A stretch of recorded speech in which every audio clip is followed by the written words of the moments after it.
The algorithms have changed. People have gamed them, so they always have to. They change the rules sometimes. Yeah. They have to evolve, right? And so the three aspects are technical SEO, on page and off page. Yeah. If it's share worthy, right? Is it actually worth reading? I don't know. It was cheap to produce. That's not the question. Yeah. Is it worth reading? If it's worth reading, it's worth sharing. If it's worth sharing, it's worth ranking. If it's worth ranking, someone will get to the page, they will read it, and they will plunk down their credit card. They will give you their email address. They will, right? But not if it's just, easy garbage content that was published for a dime. Or I had completely dismissed SEO, and I realized the benefits of it now, both for my coaching business as well as my other manufacturing businesses. Web design and website SEO are two distinct categories, and you have to focus. And my understanding from what you're saying is, in order for SEO to work, you have to design the website correctly. Otherwise, you're going to get stuck with the SEO.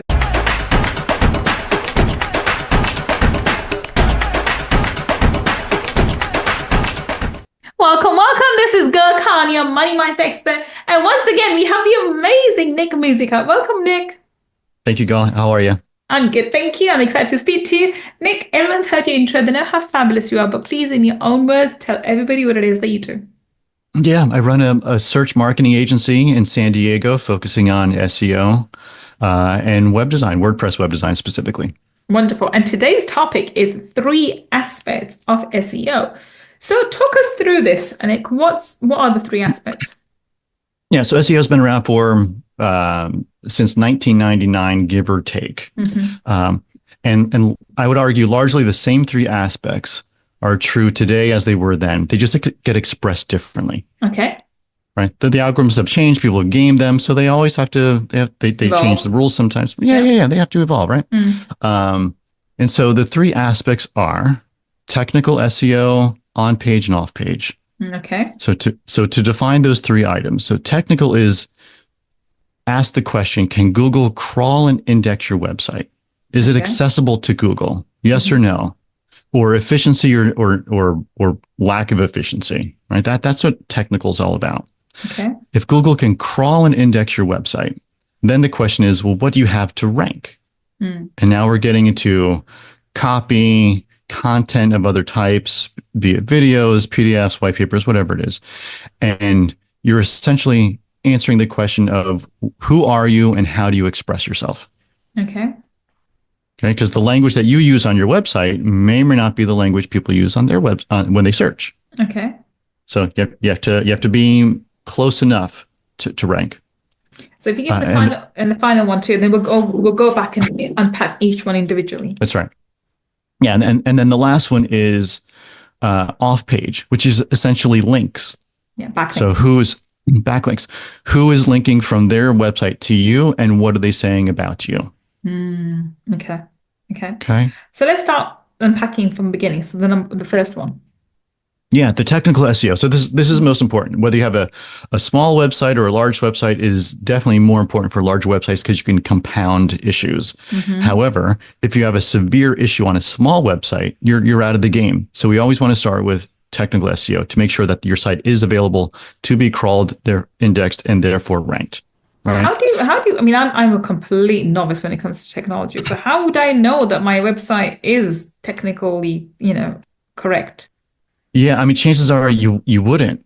If you go to your website and the page loads, it looks, for most people, it looks fine. Yeah. Right? It looks fine. So we take a look at websites from a very specific lens known as SEO. And we're taking a look at how you're communicating with Google. So for example, and this is going to get a little nerdy, but if folks can just stick with me here. So if you ever gone to a page and it doesn't exist, sometimes you'll see something that says 404 file doesn't exist, right, on a web page. Well, if you have a million 404s on your website and you have other pages that redirect, like you click on a link and then it doesn't go to the actual place in the code, but it jumps from one link to the other and when you compile all these technical issues, you have a very inefficient website. Okay. And so if Google has 1 minute to come to your website, go through all of your pages and bring all of that back to its index and then figure it out from there, every time you put an inefficiency in its way, it's not going through all your pages. It's going through 80%, 80%, 60%, 40%, right? It's not going through, right? It's almost like if you had a neighbor and you get their mail and you're like, man, I got another piece of their mail. You go knock on their door and sometimes they're available, but most times they're not, right? Like, how motivated are you going to be to go bring that piece of mail back to that neighbor? Yeah, fair enough. You're not, right? And you don't really get to know them. It becomes a problem for you. It's an inefficiency for you. So Google's the same way. I want to get to your website. I want to know what it's about and I want to bring it back. I want to make sense of it. If you do not have the controls in place, you're not allowing that. Right. And so what we do is we take a look at the website from this perspective, from three lenses. This manual check, we're literally going through the website, going through a sample of pages and the code base. We're taking a look at it through a crawler. It's a web crawler, which mimics how Google would see the page. Okay. And then we're looking at Search Console, which is, there was a Batman series in the 60s and there was a bat phone, right? Like it was big red bat phone. It was your direct connection to Batman, right? Yeah. And Search Console is your direct connection to Google. It's one way mostly, but it's your direct connection. So how does Google view my website? Through those three lenses, right? So the experience with the manual entry, with the manual review, mimic as best you can with the crawl, and Search Console, which is trying to give you the best shot at how Google sees it, right? And so for people who are going, I have no idea what you're talking about, Nick. Go to the folks who manage your website and just ask some basic questions. Say, how many 404s did we have on the website last month? Okay. And chances are you're going to get someone who goes, I don't know, or they may not even say that, but you're going to go, they don't know, right? And then you ask, well, how often do we check for 404s? Okay. And they may not have an answer again. And those two questions, you'll get a sense of someone's looking at my technical SEO or they're not, right? Because here's the thing, we're all busy with our day jobs. There's not this magical amount of time someone keeps during their week to go check on something that's not part of their job, right? So if someone's not specifically tasked with the technical SEO, chances are it's not being taken care of. Okay. That's something to, and when you talk about this, I'm thinking about not my website. I've got a website for gullcon.com, but I'm thinking of my website for one of my manufacturing companies. And I was thinking, yeah, we don't get as much traffic, so I'm sure we get a lot of 404s. We've recently revamped our website, and I'm wondering how many of these issues we've resolved with the new with the new website. But it's something that I'm not familiar with until I spoke to you. I had no clue about these things at all. So that's why I'm just thinking about a new website, thinking, okay, what have we resolved and what have we improved with this new version? So this is why we offer SEO and website building services, is because we were getting references, and thank you for the references, from a web design company in town. And they would make the transfer, they would make the introduction and say, so-and-so is looking for SEO services. Can you talk to them? Great. The first thing we do is look at the website. We look at the brand new website that just cost someone somewhere between $7,000 and $15,000, mostly in this case. And we're picking it apart. Right. And while we're grateful for the referral, it felt funny to go, let me take a look at your brand new website, Gull. And let me pick it apart and tell you why spending $10,000 was, good use, also incomplete. Right. So that's why we offer both those services. Because when you design a website, you're not looking at it through the lens of SEO. No, you're just not. Yeah. I think it's more aesthetics, the colors, how it looks and how appealing it is. And I think the technical side of it, you just assume would be correct. Me personally, I would thought, it's a website. It's been on a domain. It works. It must be correct. That's right. Yeah, and most people do. And the reality is, it takes 6 months, 12 months. It's the statement you made is not a statement it's a statement we hear frequently. I thought it was fine until a year later. It's still not fine. Okay, well, let's talk about it. What happened a year ago? I got a new website. There you go. Let's take a look, right? Yeah, so that makes sense to me now. I mean, I think the one thing that's coming very clearly is web design and website SEO are two distinct categories, and you That's have right. to focus. And my understanding from what you're saying is, in order for SEO to work, you have to design the website correctly. Otherwise, you're going to get stuck with the SEO. Is that correct? Largely, yes. And I would just add this on top of it. So there's design, which is sort of ambiguous term, but there's technical requirements that need to be met. Mm, So here's an example. We just finished one, I guess it was last week, mm, and the request was take this website in this CMS that is not going to be supported for much longer, mm, duplicate it in WordPress in your environment. Okay, mhm, and so we did that. And when we did that, we were able to fix some technical issues because on the prior site, all the pages resolved as a real page mm, with a slash or without a slash. So which means a 100-page website actually had 200 pages. mhm. So when Google goes to crawl these pages, it's not crawling 100 pages, it's crawling Doing 200 200. pages. Mm, And it's going, oh, I just saw this page. Oh, I mm, just saw this page. And if you don't have the right controls in place, when you have too much content, it's duplicate content, which is a terrible thing. And even worse, you're telling Google in so many words, you make the decision for me. mm, And you don't win when you go, you know what? I have no control over my website. Google, make a decision. mm. Right. So even just bringing that website into this environment, we cleaned up some issues. But then because of the lens that we have, we're able to go back to the client and go, we finished the scope of work. This website now exists in this environment. Mm. We did the things we promised. However, we have a list of things Mhm. that should really be cleaned up, right? Like you say community. Well, what type of community? Mm. Because no one's going to find you when you say community, Yeah. right? SEO community is way better for me than community, Yeah. as an example, right? So there was that. There was also technical errors. There were images that were over a meg in size, and so what that means is they are better for print than they are for web, Yeah. and so that creates a very slow website, and that's inefficiency. If Google can't get through your website, it cannot rank your content. Right. Right. Okay. So that's technical. That's part one. What's part That's two again? technical. Part two is who you are and how do you talk about it. So What content, do you basically. Yeah. content? Yeah. Mm. And so are we talking about videos? Are we talking about long form content? Are we Mm. talking about white papers? What is working for you and for your competitors that we can learn Mm. from, Okay. right?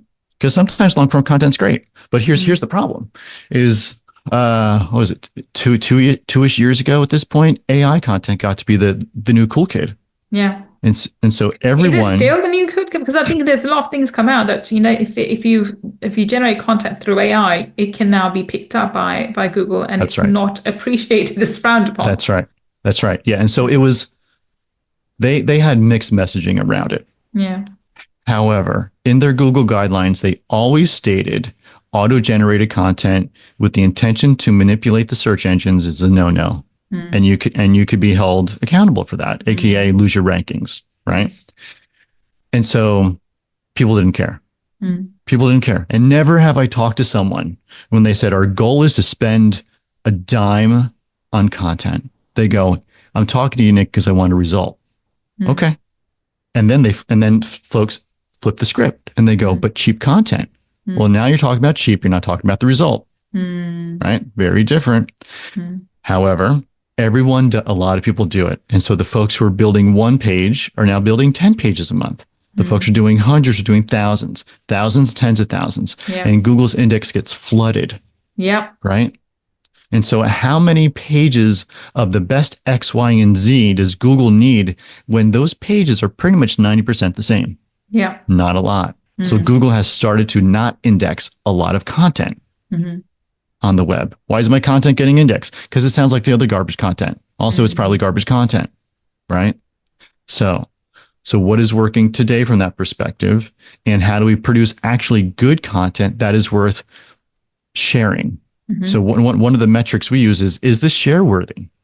Yeah. If it's share worthy, right? Is it actually worth reading? Mm-hmm. I don't know. It was cheap to produce. That's not the question. Yeah. Is it worth reading? If it's worth reading, it's worth sharing. If it's worth sharing, it's worth ranking. If it's worth ranking, someone will get to the page, they will read it, and they will plunk down their credit card. They will give you their email address. They will, right? But not if it's just, easy garbage content that was published for a dime.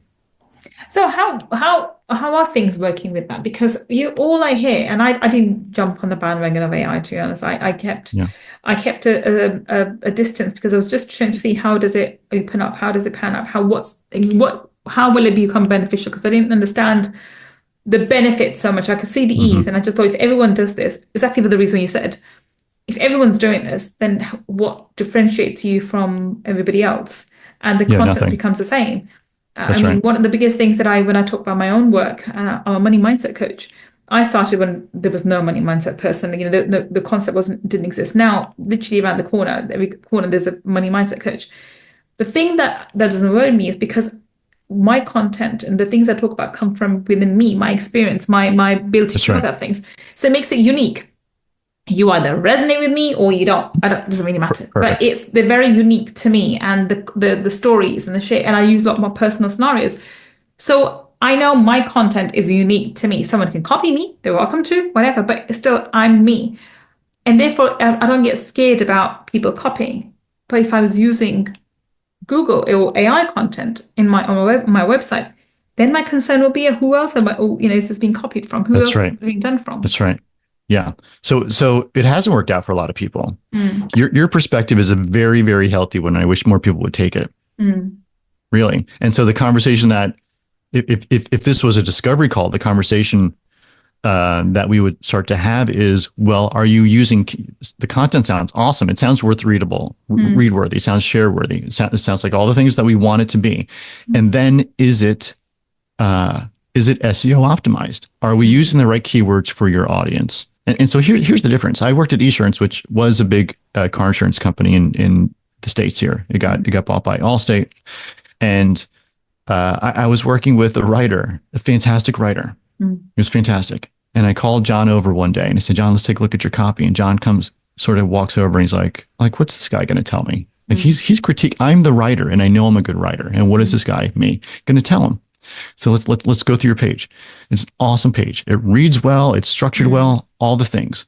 But let's talk about insurance. Blah, blah, blah. When you get insurance, you want good insurance. You like whatever it was always insurance. And I said, John, there is absolutely there's no product called insurance. It's the broader category. Yeah. Right? So what type of insurance are we talking about here? Duh, Nick, I'm talking about car accidents. Obviously, it's car insurance. And that's what I want you to put on the page. And that's the keyword. Yeah, car insurance. And that's it. Yeah. That's it. Right. So for John, because he was a good writer and he just didn't write with keywords in mind. For John, it was as easy as going to playing this game called the what kind game. See, I'm just Go thinking that what you just said, sorry to interrupt you, but I just got triggered and thought that's one thing that I do use AI for. Like, for example, I use ChatGPT. So I would write something and I'm really not great with keywords. So then I have used it successfully is put that into a ChatGPT and say, okay, amend this article and just include the following keywords in the strategic places. And it does that successfully really well. That's what I found to be useful. So maybe I'd have to see it. I've never done that. Okay. I would have to see the output and see and make sure it didn't change your feel of copywriting, because you have a very specific fingerprint. Yeah. Everyone does with their style of copy. Yeah. Yeah. Right. I've worked at places where I've read 5 pieces of copy from 5 different people, and I can go, this is from person A, B, C, and D. Right. You know the copy. Yeah. And AI has its own fingerprint, which is why it's easy to sniff out. Right. So for what you're doing there, maybe, and here's the easy one for good copywriters. Play the what kind game. Okay. Right. So for John, it was what kind of insurance. Right. Tell me what kind. What kind of coverage? Comprehensive coverage. Okay. Right. So the what kind game works really well. And then it's a matter of, well, where do we put keywords? Because we don't want to have the page written like it sounds like a 3rd grader did it. Yeah. Right. Every other word can't be car insurance or whatever, money mindset. So Should it be in the headers? Yeah. Should it be in all the headers? It depends. If it's not going to be in all the headers, then it should probably be in the first paragraph, right? So if you're going to say in the paragraph, if the header is going to be best things since sliced bread, you need to say what that thing is in the first paragraph, as an example. Right. So there's ways to get keywords on the pages productively because the content, it's a very small, it's a small web page on a small website in a very big internet. Oh, yes. 100%. 100%. So it gets lost. It gets lost. So how do you have it not get lost? You got to give it context. It's got to be about something. And if you use vague terminology, it's not about anything. Yeah. So you need to have ideally a controlled vocabulary. Here are the words I use, and maybe here are the words I don't use to describe my product. So here's another example at Esurance. I had this conversation about cheap car insurance, and they go, no, like we don't use cheap on the website. But we're ranking at position 7 for cheap car insurance. You need to take all the language about cheap off the website. As you said, we don't use cheap on the website. And this will get us into the third pillar, right? Everyone else online is linking to your website with cheap car insurance in or around the link. So they think it's cheap.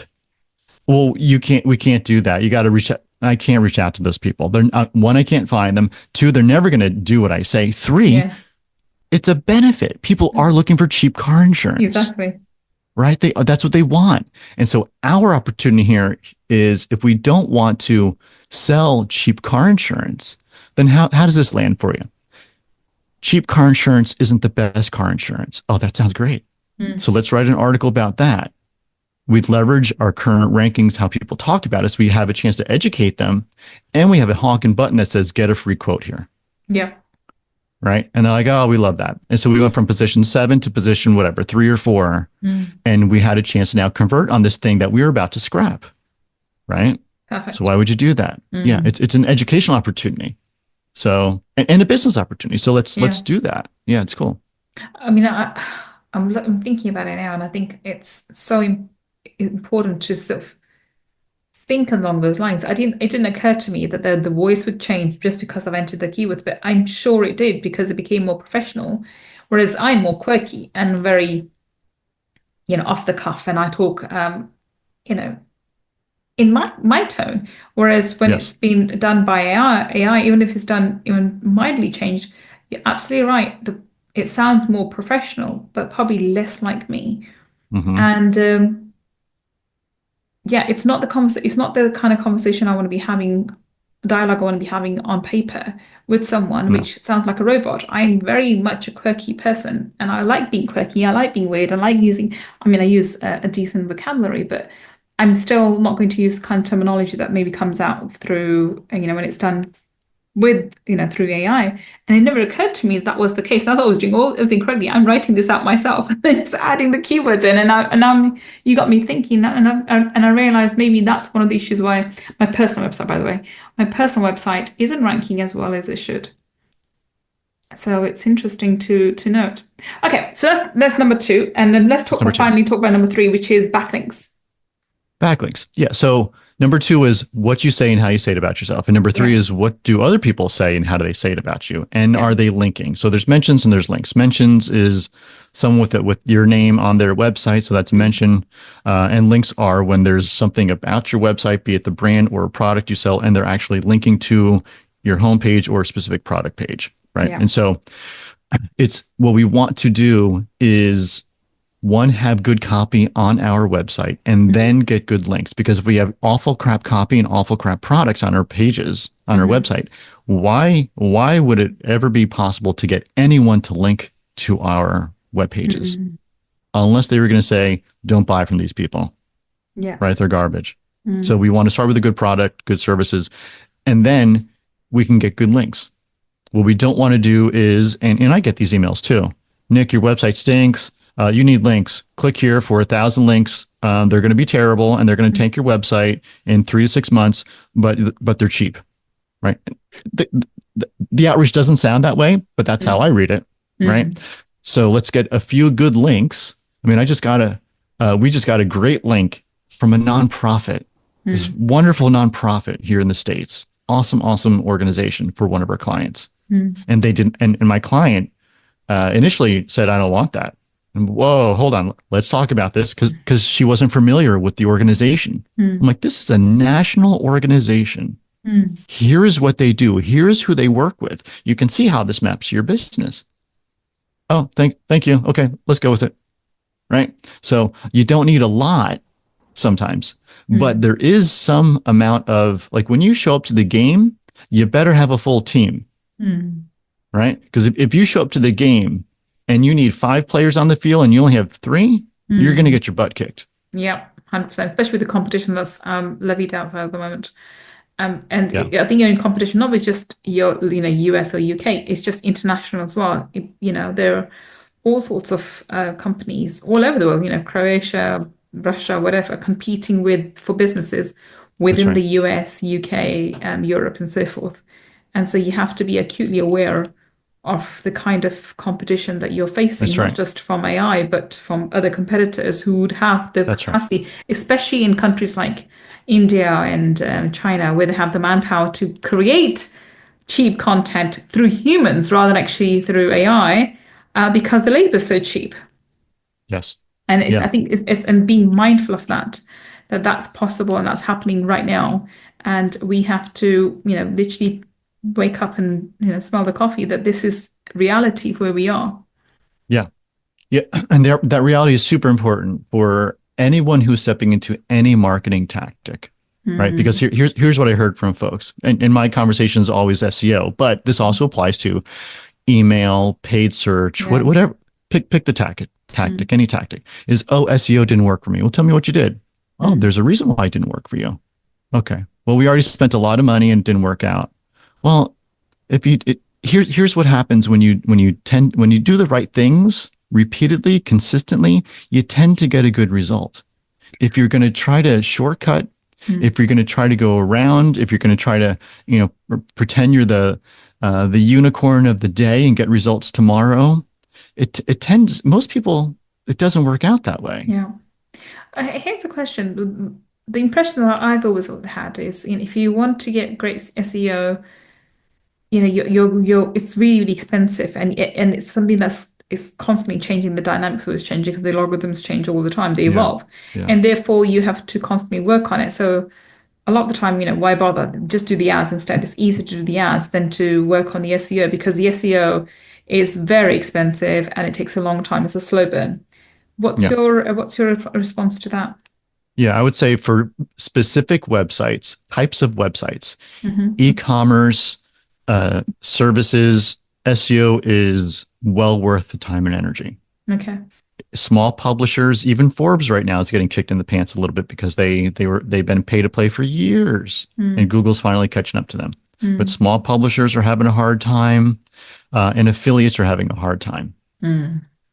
But for legitimate, I wish I had a better phrase for it, but legitimate businesses, folks who are actually selling a product or a service, there is a huge opportunity for you for SEO. And yes, it is slower. Absolutely. But if you're building a brand for the long term, Yeah.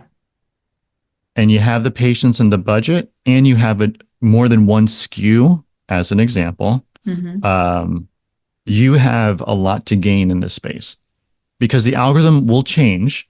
And as long as you're not doing something shady, if you're not buying bad links, if you're not doing that AI content, if you're doing the right things consistently, you will continue to do well. Chances are you'll continue to do well. That's what I've seen time and time again. But publishers, small publishers, because Google had to ask the question, who's most likely or who actually did use AI content?